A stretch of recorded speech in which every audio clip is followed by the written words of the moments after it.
What's up, YouTube? Jazzmine Leigh here. So I know there's a ton of things to know about modeling, and if you're aspiring or you're kind of new to this and you don't know where to look or how to really get started, today's video is going to address some just surface topics, and I am going to make more videos for the same topic, just about various things like casting calls and things like that. So hopefully you guys like this video enough to like, subscribe, and stay tuned for more. So I appreciate you guys. Thanks. So let's get into this video. First things first is faith and confidence. Now, you're not going to be everybody's cup of tea, and that's okay, but you have to be comfortable with that. I know one of my favorite quotes is that confidence is not everyone will like me. Confidence is I'll be okay if they don't. And that's the mindset you really need to keep in life, not just modeling, but in life. Not everyone's gonna rock with you. Not everyone's gonna think you're pretty. Not everyone's gonna think you're cut out to be whatever it is that you're trying to do. And that's where it's your job to be the #1 fan of your team. And so confidence is key, and faith is vital, because if you don't believe in yourself, who will? And that's so honest. Like, you have to have faith and confidence.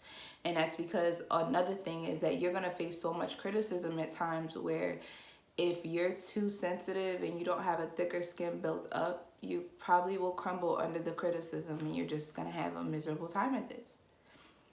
Next up is searching what genres might suit you.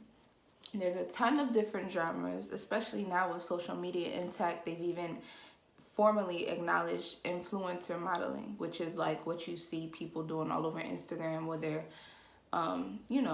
newer brands, boutiques, all that kind of stuff, and they're modeling for them on Instagram just to bring a more of a fan base and more of a brand recognition to that, whatever they're trying to advertise. So anyway, do your research, see what brand most likely fits you. There's a lot of types and subtypes, and so if you're too big for fashion, you might be just right for plus size fashion. Or if you feel like you don't look awkward enough to be editorial or beauty, you might fit commercial or catalog. So there's just different ways you can maneuver that, and you can really search. Or even if you're shy and you don't want to be in front of the camera at all, you can model for like Colgate, or you can have your hands models or something like that. But like, you're just anything, like you can just model anything, honestly, and that's not a exaggeration. I will also say thumb through your favorite magazines. One thing I used to do a lot before I started modeling was I was into reading magazines anyway. So 17 was the magazine I read when I was younger. And I would always thumb through the pages and just practice different things. Like, I would see the way they pose in the little editorials that are towards the end of the magazine, and just really get in the mirror and get to know how my body moves and angles that I like myself in, and just seeing how far I could push myself. So I was practicing a lot. I was a mirror person, and it wasn't even mirror selfies. I was just in the mirror practicing to see what I could do. And that came in handy when it came time for my very first shoot, because I didn't need very much direction. I did need coaching, but not too much direction as far as movement goes. I was not afraid to like move. I didn't get stiff or get camera shy. You want to be resourceful, so you want to ask around, friends, family. You never know who people know. You might know someone who makes clothes. You might know someone who really knows how to do great makeup, special effects, or editorial. And you might want to tap into every resource that you have. Use the internet to your advantage, and just make sure that you network with people in your community. If you're at a college and they have a fashion design program, you may want to network with those people in that program to see if they ever need models for like the runway. I know normally there's like a final that involves runway at the end of the year. So if this is something that you want to do, you really have to get creative. You really have to think outside the box and just use and exhaust every single resource at your fingertips. We have libraries, you have the internet, and you have people. Make sure that you're using all of that to your advantage. What else? Practice makes perfect. Like I said earlier, practicing in the mirror is something that helps me a lot. Also, if you have a different skill set like makeup, hairstyling, clothing styling, what else? Acting, dance, yoga, any of these skills will help you, because modeling is almost like still dancing and silent acting. And so you really have to learn how to emote for the camera, and it doesn't mean cry, but you do have to learn how to show emotion through your body language, because you can't always just overtly pout or do something like that. So your body language has to give off the story, and so you can keep your face really fierce and just bomb. So those are some things that you also want to do.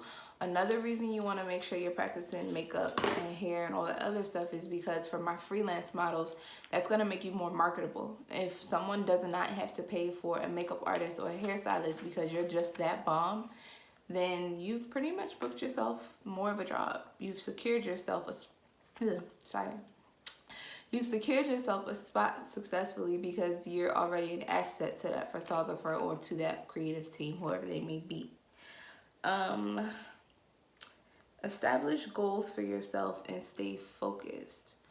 And what you want to do is, if your goal is to be agency signed within a year, you need to make sure that you are taking your Polaroids. You need to make sure that you're keeping up your physical appearance. You want to make sure that you are getting your portfolio together. Now, I'm going to touch on this next in a few seconds. But yeah, you just want to make sure that you're preparing yourself as a freelance model. If your goal is to make a certain amount of money, you need to be establishing your rates. You need to be,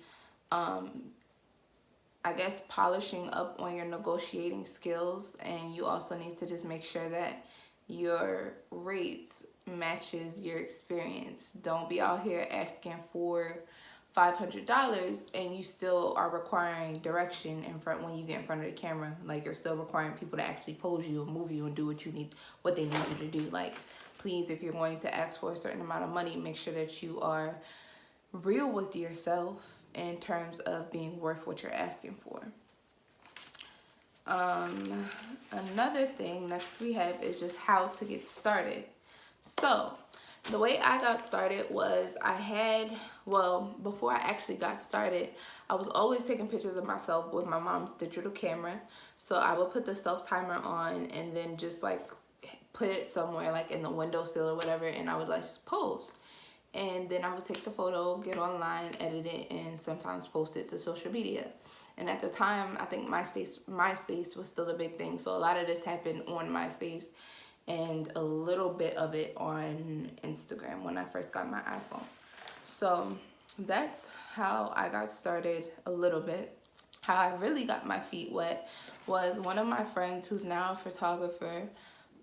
He basically called me up and asked me to come out for this shoot one day because I guess the girl that he was supposed to shoot with initially didn't show up, and he just knew that this is something that I wanted to do. So I was like, okay, sure, like, where do I have to be? What time are we gonna go there? And blah, blah, blah. He picked me up. We went to this really nice lake, and I will insert some of the shots somewhere in here so that you guys can see them. And yeah, basically we shot, and that was a wrap. So I go online, I post it to Instagram. All my friends are like really supportive and just really excited, because it's almost like throughout high school people could see that in me, and I wasn't really doing it because I didn't know where to start. I was like, oh, thanks, like, that's cool. But when I finally posted the photo, like, all the support made me so warm. Like, I was like, dang, thank you guys. And so after that, modeling wasn't like so widespread back then. So there were a few models in my area in the DMV that I would pay attention to and just see like what they're doing to constantly get work, because it was kind of hard. So and you can't trust every casting site either, because they just want to spam your phone and get money out of you. So anyway, these girls that I was paying attention to, I found out one of them was on Model Mayhem.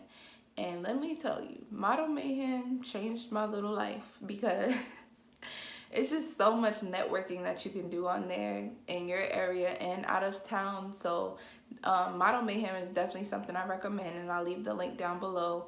Basically, you get choices to do a free profile all the way up into VIP, which you have to pay for annually. And For me, I started out with a free profile. You get like 15 pictures you can add. You can only submit 5 messages a day, which makes applying to castings back to back to back pretty hard.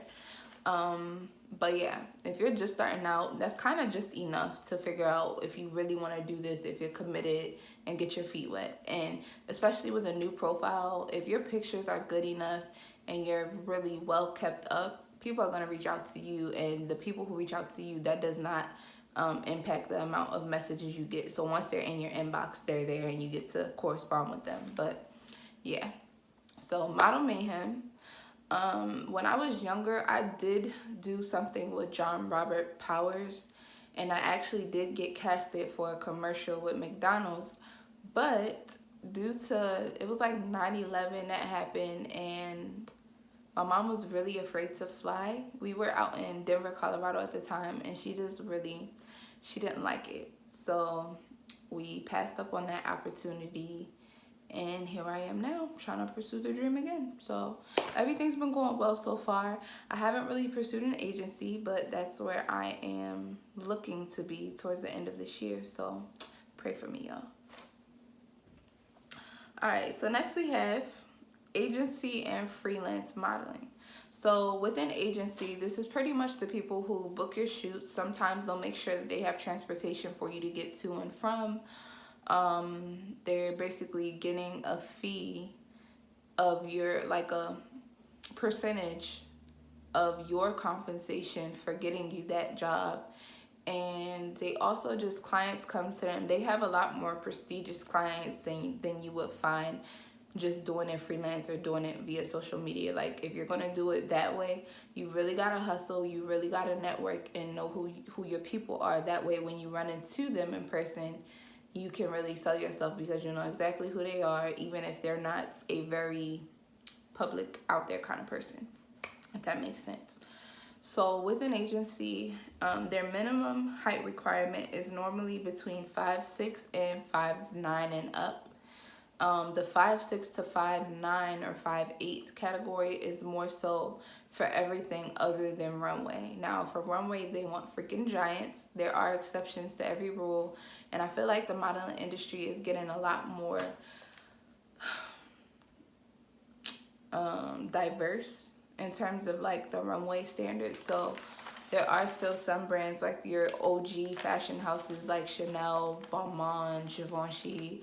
There's all those brands who still may want skyscraper models, and so I'm not saying count yourself out, but just don't hold your breath on it.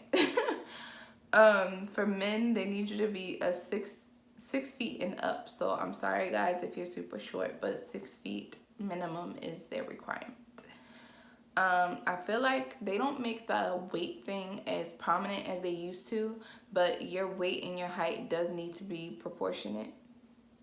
You want to get Polaroids taken. Normally your Polaroids that they're asking for are from shoulders up. They want a 3/4 shoulder up, and then they want side from like here up, and then they want your full body straight on, and they also want, they might want a full side profile too, and maybe a back profile as well. So, well, it's not your profile, but your back. But they might they might want your back.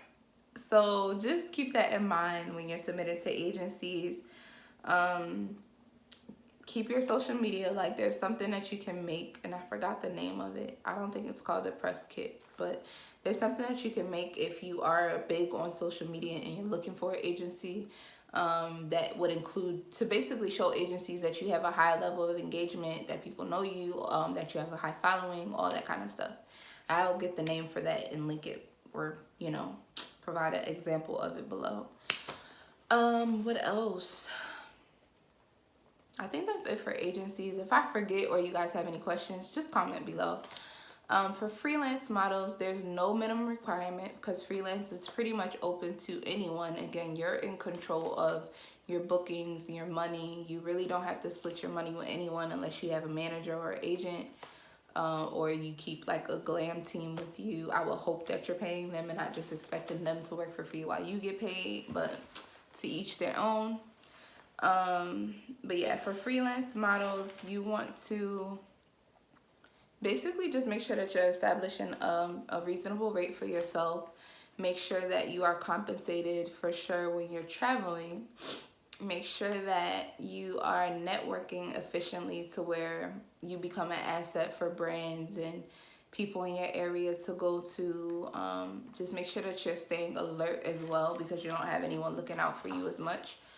So that means that you need to research the people you work with before you work with them if they're not already very trustworthy and well known. And even some of them are sleazy too. Look at Terry Richardson. But you really have to know your stuff. You have to do your research. So I hope this video was helpful. I know I could do better, and I know there's a lot that I might have not touched on, but hopefully this is good for you, those of you who want to get your foot in the door. And then my next video is going to be more so based on what to have whenever you're ready to go to an agency casting. So yeah, anyways, like I said, if you guys want to see more from me regarding this type of stuff, please like, comment, and subscribe. And if you have any questions or you need me to touch on something else, again, feel free to comment below. Thanks guys for watching.